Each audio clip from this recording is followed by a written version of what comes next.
এখন পর্যন্ত আহতরা প্রপার ট্রিটমেন্ট পাইল না। শহীদ পরিবার হচ্ছে কি তাদের যে মর্যাদাটুকু পাওয়ার কথা ছিল সেটা পাইল না, কিন্তু তারা সব কিছু নিয়ে ব্যস্ত। প্রত্যেককে কিন্তু প্রশ্নের উত্তর দিতে হবে। আমি কিন্তু মামলাও করতে পারি, বলা যায় না, যদি দায়িত্ব অবহেলা দেখি যে কোনো সময় মামলাও করতে পারি এদের বিরুদ্ধে, এবং প্রত্যেকটা ধরে ধরে তাদের অনিয়মের জায়গায় ধরে ধরে কিন্তু মামলা করতে পারি। আমরা যখন হচ্ছে গিয়ে মানে হাসপাতালে গেলাম খোঁজখবর নিতে, আমাদেরকে ফোন দিয়ে বলে দিচ্ছে প্লিজ চুপ চুপ হও, তোমরা কিছু বলো না, দেশ একলা ইউনূস সাহেব চালাবে না। এই আমরা একটা ভুল বারবার করছি যে আমরা এক না একতন্ত্র তৈরি করতে চাচ্ছি। ইউনূস সাহেবই কেন, শুধুমাত্র দেশটা তো আমাদের প্রত্যেকের। বাংলাদেশের সব জায়গায় তো এখন পরিবর্তনের ছোঁয়া লাগছে। এখন ইন্টারিম গভর্নমেন্ট, এটা তো ছাত্র জনতা বা সারা বাংলাদেশের সকল মানুষের তৈরি করা একটা গভর্নমেন্ট। হ্যাঁ, তো এই মুহূর্তে যদি চেঞ্জটা না আনে সব জায়গায়, তাহলে দেখা যাবে কি মানে আবার যদি কোনো স্বৈরাচার এসে ভর করে এই ক্ষমতার চেয়ার সেখানে মসনদে যদি আসে, তো সেখান থেকে দেখা যাবে কি এই চেঞ্জটা আর হয়তোবা আনবে কি আনবে না জানি না। তবে এখন এটাই পারফেক্ট টাইম রেলটাকেও চেঞ্জ করার। সব জায়গায় যেহেতু পরিবর্তন আসছে, রেলেও পরিবর্তন আসুক, এখান থেকেই চাওয়া। রেলও পরিবর্তন আসুক। রেল নিয়ে দীর্ঘদিন যাবৎ আপনারা হয়তো এটাও জানেন যে দেখেছেন, বা আমাকে মহিউদ্দিন রনি নাম যে শব্দটা এই নামটা এটা চিনেছেন রেলের মাধ্যমে, হয়তোবা রেলের পরিবর্তন চাওয়ার কারণেই। তো এটা আমার দায়িত্ব এবং কর্তব্যের মধ্যে পড়ে যে রেলের খোঁজ খবর রাখা, রেলটা ঠিক আছে কিনা, বা রেলটা তো আমাদের একটা অংশ, বিশাল একটা অংশ একটা দেশের। রেলে কিন্তু প্রতি বছর শেখ হাসিনার সময় যেরকম হাজার হাজার কোটি টাকা লুটপাট হতো এবং ক্ষতিগ্রস্ত রেল, এখনও যদি সেটা হয়ে থাকে বা এখনও যদি সিস্টেমে কোনো চেঞ্জ না আসে, তাহলে তো হচ্ছে মানে আমাদের ব্যর্থতা বা ইন্টারিম গভর্নমেন্টের ব্যর্থতা হয়ে যাবে। তো আমরা চাচ্ছি যে রেলটাকে পরিবর্তন আসুক এবং দেশের যাতে লস না হয়, তো রেলটাকে এখন মনোযোগ দেওয়াটা খুব গুরুত্বপূর্ণ বলে মনে করছি। এবং সামনে ঈদ আসতেছে, কোরবানি আসতেছে, তো ওই সময়গুলোতে ওই ফেস্টিভ্যালগুলোতেই তো সবচেয়ে বেশি প্রবলেমসগুলো দেখা যায়। তো এখনই যদি শুরুটা করা যায়, তাহলে দেখা যাবে কি ঈদে বা কুরবানিতে মানুষের যে ভোগান্তি এটা অনেকাংশে কমে আসবে। তো এখন এই মুহূর্তে সব জায়গায় তো উপদেষ্টা দেখা গেছে, এখন যে বর্তমানে যিনি রেলের দায়িত্ব নিচ্ছেন তিনি একসাথে কয়েকটা সেক্টরের দায়িত্ব নিয়ে বসে আছেন উপদেষ্টা। তো এটা একটু আমাদের মনে হয় যে একা তো সব কিছু সামাল দেওয়া পসিবল না। তো এই ওনার যে পাওয়ারটা এটা একটু ট্রান্সফার করে দিলে, বা নতুন একজন উপদেষ্টা যে রেল সম্বন্ধে এক্সপার্ট তাকে আনলে আমাদের মনে হয় রেলের একটা পরিবর্তন আসতে পারে। তো সেইখান থেকে আমি একটা ফেসবুকে একটা পোস্ট দিয়েছিলাম যে মাহবুব করিম মিলন স্যারকে, আপনারা হয়তো জানেন উনি রেলের সাবেক সচিব ছিলেন, উনি কিন্তু ওএসডিও হয়েছিলেন। হ্যাঁ, এবং রেল সম্বন্ধে ওনার কিন্তু অনেক জ্ঞান, রেল ব্যাপারে উনি বেশ এক্সপার্ট। ইভেন আমিও বলা যায় উনি আমার রেল গুরু। এটা কেন বলছি যে ওনার সাথে কিন্তু আমার ওইভাবে পার্সোনালি ওইভাবে যোগাযোগ তেমন একটা নাই, বা তার সাথে যে আমার ওঠা বসা আছে ব্যাপারটা এমনও না, বা তার সাথে আমার যে রেগুলার কথা হয় এমনও না। কিন্তু যতটুকু রেল সম্বন্ধে জানি বা শিখেছি, তার ফেসবুক পোস্টের মাধ্যমে কিন্তু আমার নিজের মধ্যে অনেক প্রশ্নের উত্তরের সঞ্চার হয়েছে তার পোস্টের মাধ্যমে, ফেসবুক পোস্টের মাধ্যমে রেল সম্বন্ধে জানতে পেরেছি তার ফেসবুক পোস্টের মাধ্যমে। তো অতএব ইভেন রেলে এখন মোটামুটি যতটুকু পরিবর্তন আসছে দেখেছেন, অনেক আইডিয়া কিন্তু মাহবুব কবির মিলন স্যারের কাছ থেকে বা তার পোস্টের মাধ্যমে আমি জেনে শুনে রেলের সঙ্গে, রেলের কর্মকর্তাদের সঙ্গে যখন কথা বলেছি, তখন কিন্তু হচ্ছে সেই বিষয়গুলো মানে আলোচনা করেছি, বা অংশীজন সবাই যে আলাপটা তুলেছি, সেই আলাপটা কিন্তু আলাপের যেই তথ্য উপাত্ত সেগুলো কিন্তু মাহবুব কবির মিলন স্যারের পোস্ট থেকে পেয়েছি। তো আমাদের কাছে মনে হয়েছে এই লোকটা বোল্ড এবং তিনি পরিবর্তন চায়, পরিবর্তন প্রত্যাশী, এবং এরকম যোগ্য লোক যোগ্য জায়গায় আসলে পরিবর্তন অবশ্যই আসবে বলে আমাদের বিশ্বাস। ইউনূস সরকারের আমল তৈরি বা হইল কই, ইন্টারিম গভর্নমেন্ট। এখন ইউনূস সাহেবের যে পোর্টফোলিও, সেই তুলনা যদি করি, কম্পেয়ার যদি করি, বাংলাদেশের মতো একটা ছোট দেশের একটা প্রধান উপদেষ্টা হওয়া বা হচ্ছে প্রধানমন্ত্রী হওয়া বা রাষ্ট্রপতি হওয়া তার জন্য অতি নগণ্য একটা বিষয়। দেশ একলা ইউনূস সাহেব চালাবে না। এই আমরা একটা ভুল বারবার করছি যে আমরা এক না একতন্ত্র তৈরি করতে চাচ্ছি। ইউনূস সাহেবই কেন, শুধুমাত্র দেশটা তো আমাদের প্রত্যেকের। আমাদের প্রত্যেককে অ্যাক্টিভ হইতে হবে, আমাদের প্রত্যেককে কাজ করতে হবে, যার যার দায়িত্ব নিজেরা পালন করতে হবে, যে যেখানে এক্সপার্ট সে সেখানে যাইতে হবে। দেন হচ্ছে কি একটা ইউনূস সাহেব কিন্তু পুরো দেশের অনেকগুলো সেক্টর আছে, সব জায়গায় লিড দিচ্ছে না, দিতে পারবে না। সে একটা মানুষ, সে কোনো রোবট না, যান্ত্রিক মানুষ না। তো এই কথাটা আমাদের মাথায় রাখতে হবে, আমাদের সবাইকে আগে আসতে হবে এবং সেটা নিয়ে আমাদের কাজ করতে হবে। যদি ইউনূস সাহেব যদি বলতাম যে আমেরিকার মতো একটা জায়গার হচ্ছে প্রেসিডেন্ট হয়েছে, ধরেন রাশিয়ার মতো একটা জায়গার প্রেসিডেন্ট হয়েছে, বা হচ্ছে মিডল ইস্টের বা সৌদি আরবের কোনো একটা জায়গার হচ্ছে রাজা হয়েছে, তখন মনে হতো যে না এই লোকের পোর্টফোলিওর সাথে এটা যায়।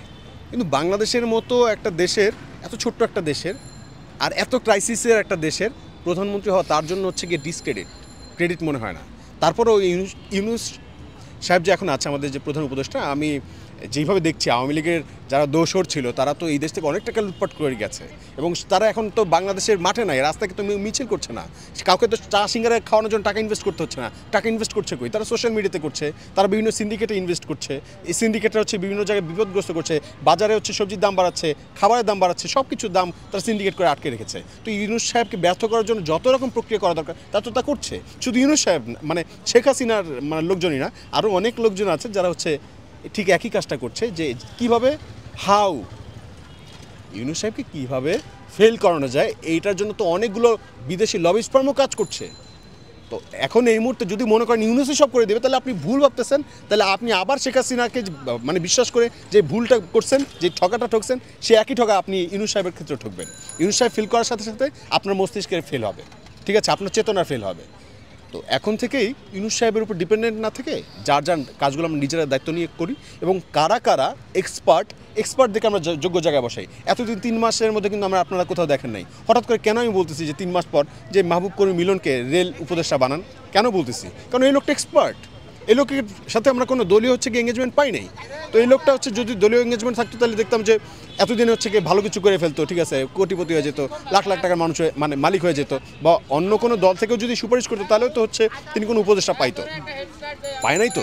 তো দেখতেছি না অ্যাফিলিয়েশন আছে। তো এখন তো এটা আমাদের দায়িত্ব, যেই লোকটা এক্সপার্ট কিন্তু তার কোনো দলের সাপোর্ট নাই, তো সেই মানুষটাকে কেন আমরা সারা বাংলাদেশের জনগণের মিলে তাকে সাপোর্ট দিচ্ছি না? এই লোকটাকে তো আমাদের দরকার, এই লোকটাকে তো এই দেশের দরকার, এই লোকটাকে রেলের দরকার। ফর দ্যাটস ওয়াই হচ্ছে 3 মাস পরে এসে আমি বলতেছি যে মাহবুব কবির মিলনকে আপনারা একটু উপদেষ্টা বানান। এই লোক তো আমার হচ্ছে আত্মীয়স্বজন না, তার কাছ থেকে আমি জীবনে হচ্ছে গিয়ে আমার মনে হয় না 1 কাপ চা খাইছি। তো আমি কেন এই কথা বলতেছি? কারণ আমাদের মনে হয়েছে যে রেলটাকে যদি ঠিক করতে হয়, রেলটাকে যদি সঠিক পথে পরিচালনা করতে হয়, লস থেকে যদি বাঁচাইতে হয়, দেশকে যদি ঠিক রাখতে হয়, এরকম কিছু মানুষ দরকার যারা দেশপ্রেমী, যারা সৎ, যারা যোগ্য লোক এবং যারা দেশটাকে সামনের দিকে আগায় নিবে, যারা হচ্ছে পিছনের দিকে টানবে না, এমন লোক আমাদের দরকার। সেই জন্য আপনারা নাম প্রস্তাব করেন। আপনি যদি বলেন যে ফারুককে নামাও, শুধু ফারুককে নামাইতে বললে হবে না, আপনাকে বলতে হবে কাকে উঠাও, এই লোকটা এখানে দরকার, একে ওখানে যাইতে বলো, তাকে রিকোয়েস্ট করেন। ফারুকের কথা বাদ দেন, আপনার মাহবুব কবির মিলনকে আপনার রিকোয়েস্ট করেন, অনুরোধ করা উচিত আমাদের উপদেষ্টাদের গিয়ে, প্রধান উপদেষ্টা গিয়ে অনুরোধ করা উচিত যে আপনি প্লিজ রেলের দায়িত্বটা নেন, রেলটাকে একটু ঠিক করেন। এটা আমাদের এখন এই জায়গায় যদি আমরা ফ্লেক্সিবল না হইতে পারি, আমরা যদি যোগ্য মানুষটাকে চুজ করতে ভুল করি, তাহলে সারা জীবনে আমরা ভুল করে যাব। এই ভুলটা শেখ হাসিনার সময় যেমন মানুষ করছে, এখন এই সময়টা যেন না করে কেউ, তাহলে এই গভর্নমেন্ট ফেল করবে।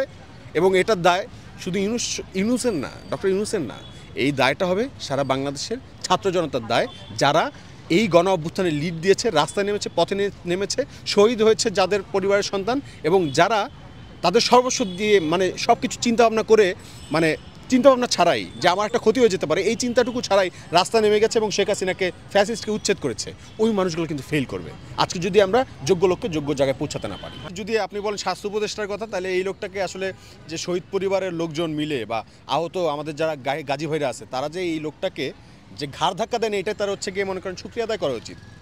এই কারণে বলছি যে অভ্যুত্থানের 100 দিন হয়ে গেছে, এখন পর্যন্ত আহতরা প্রপার ট্রিটমেন্ট পাইল না, শহীদ পরিবার হচ্ছে কি তাদের যে মর্যাদাটুকু পাওয়ার কথা ছিল সেটা পাইল না, কিন্তু তারা সব কিছু নিয়ে ব্যস্ত।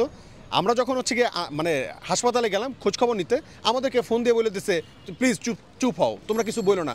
ঠিক আছে, কী কারণ, কেন চুপ থাকবো, কেন ওকে আমরা ধরবো না, কী কারণে হচ্ছে গিয়ে ওকে আমরা মুখোমুখি করবো না, কত প্রশ্নের উত্তর দিতে হবে। হাসপাতালের দায়িত্বশীলরা এইরকম অদ্ভুত আচরণ কেন করলো, আমাকে প্রশ্ন উত্তর দিতে হবে। তখন বলছে দেশের অবস্থা ভালো না, স্থিতিশীল অবস্থায় আসুক, একটু শান্ত হও। তো আমাদেরকে কেন এই ফোন কল করে ঠিক আছে তখন শান্ত কেন বলা হইলো? আমরা তো ওই ভরসাটুকু করেছিলাম যে না ঠিক আছে আমি শান্ত হচ্ছি, আপনি দায়িত্ব নিচ্ছেন, আপনি এটা দেখবেন। তাহলে দায়িত্ব নেওয়ার পর আপনারা কেন এদেরকে দেখলেন না, কেন শহীদ পরিবারকে দেখলেন না, কেন হচ্ছে গিয়ে ঠিকমতো আহতরা চিকিৎসা পেল না, কেন আমাদের ভাইরা এখন পর্যন্ত হচ্ছে তাদের দৃষ্টিশক্তি ফিরে পেল না? এই প্রশ্নগুলো আমরা করবো না? প্রত্যেককে কিন্তু প্রশ্নের উত্তর দিতে হবে। আমি কিন্তু মামলাও করতে পারি, বলা যায় না, যদি দায়িত্ব অবহেলা দেখি যে কোনো সময় মামলাও করতে পারি এদের বিরুদ্ধে, এবং প্রত্যেকটা ধরে তাদের অনিয়মের জায়গায় ধরে কিন্তু মামলা করতে পারি। ঠিক আছে, আমার তো মরার ভয় নাই, মরার ভয় তো হচ্ছে গিয়ে মানে রেল আন্দোলন যখন গেছি তখন তো হচ্ছে গিয়ে মনে করেন মরার ভয় বাদ দিয়ে তখন গেছি, রাস্তায় যখন নামছি তখন তো মরার ভয় মরার জন্য গেছি, রাস্তায় রেডি হয়ে গেছি যে মরবো। তা আমারে তো হচ্ছে গিয়ে মামলা দিয়ে আপনারা আটকাইতে পারবেন না, আমারে তো ভয় দেখা পারবেন না। জানেন যে আমি কথা বলবোই, আমরা কথা বলবোই, সারা বাংলাদেশের জনগণ এক হয়ে কথা বলবো যে কেন শহীদ পরিবার এখন পর্যন্ত প্রাপ্য মর্যাদাটুকু পাইল না, কেন আহত ভাইরা ঠিকমতো চিকিৎসা পাইল না, এই প্রশ্ন তাদেরকে আমরা করব। আর এই যে ধরেন তাদের দায়িত্ব, স্বাস্থ্য উপদেষ্টার দায়িত্ব, সে প্রশ্ন উত্তর দিবে ওখানে হাসনাত ভাই কেন যাচ্ছে, কেন আসিফ যেতে হচ্ছে, কেন মাহফুজ আলমকে যেতে হচ্ছে, কেন হচ্ছে নাহিদ ভাইকে যেতে হচ্ছে, বলেন আমাকে, প্রশ্ন উত্তর দেন। কারণ সে পারছে না, সে ফেল করছে। আসিফ নজরুল সাহেব কেন যেতে হচ্ছে? সব কিছুর দায়িত্ব কি উনি একা, ও সব থেকে একা ওনার মাথায় নিয়ে নিচ্ছে, সব দেখার দায়িত্ব ওনার, সব মানে কাকে বসাবে রাস্তায়, মানে কাকে বসাবে হচ্ছে চেয়ারে, ফারুকিকে বসাবে না বশির সাহেবকে বসাবে না হচ্ছে কাকে বসাবে, এই সিদ্ধান্ত কি আসিফ নজরুল সাহেব নেবে সব কিছু? কেন ভাই? আমার তো মনে হয় যে আসিফ নজরুল অবশ্যই দায়িত্ব এখানে নিতে হবে, কারণ এখানে হচ্ছে কি তাকে অনেক আমরা গার্ডিয়ান মনে করি, তিনি আমাদের শিক্ষক, তার প্রতি আমাদের ওই এক্সপেকটেশনটা আছে। অবশ্যই তাকে এক্সপেকটেশনটা পূরণ করার জন্য হচ্ছে কি তাকে ওখানে বসানো হয়েছে, এবং তিনি এক্সপেকটেশন পূরণ করার জন্য দায়বদ্ধ, তাকে এই দায়িত্ব নিতে হবে, তিনি দায় এড়াতে পারবেন না। আজকে যদি নাহিদ, সার্জিস, হাসনাত, এই সমন্বয়করা যারা আছে, এই শিক্ষার্থীরা যারা আছে, ছাত্র জনতা যারা আছে, প্রবাসী ভাইরা যারা আছে, তাদের যে স্ট্রাগল, তাদের যে অর্থনৈতিক ফাইট ছিল, এই সবার সম্মিলিত প্রচেষ্টায় যে ফ্যাসিস্টকে উৎখাত করা হয়েছে দেশ থেকে, এই যে অভ্যুত্থান, নাহিদ আসিফরা যদি ফেল করে এই অভ্যুত্থান ফেল করবে, হাসনাত সার্জিসরা যদি ফেল করে এই অভ্যুত্থানটা ফেল করবে। আজকে যে ফ্যাসিস্ট মুক্ত বাংলাদেশ দেখতেছেন, এই যে স্বাধীন বাংলায় গাড়িটা দিতে পারতেছেন, এই বাক স্বাধীনতা, এই যে একটা কালচার তৈরি হয়ে গেল ছোটোখাটো, এই যে স্বাধীনতা, এই স্বাধীনতাটাই ফেল করবে। অতএব আমাদের প্রত্যেককে না একটু স্মার্টলি চিন্তা করা উচিত। গালি দেন, লাভ ইট, গালি দিচ্ছেন ভালো লাগতেছে, যখন গালিটা দিতেছেন তখন আবার আমাদের খারাপও লাগতেছে। মানুষগুলোর কি বিবেচনা করার মতো অ্যাবিলিটি নাই, নাকি অন্য কোনো ইন্টেনশন আছে? অন্য কোনো ইন্টেনশন থাকলে আজকে হোক বা কালকে হোক বা 10 দিন পরে হোক বা 1 মাস পরে হোক, ওইটা আমরা খুঁজে বের করবই করব। যদি অ্যাফিলিয়েশন কোনোভাবে শেখ হাসিনার সাথে থাকে বা অন্য কারোর সাথে থাকে যারা দেশকে ক্ষতিগ্রস্ত করতে চায়, আমরা অবশ্যই গালির পরিবর্তে গালি দিব না, অন্য কোনো স্ট্যান্ড নিব।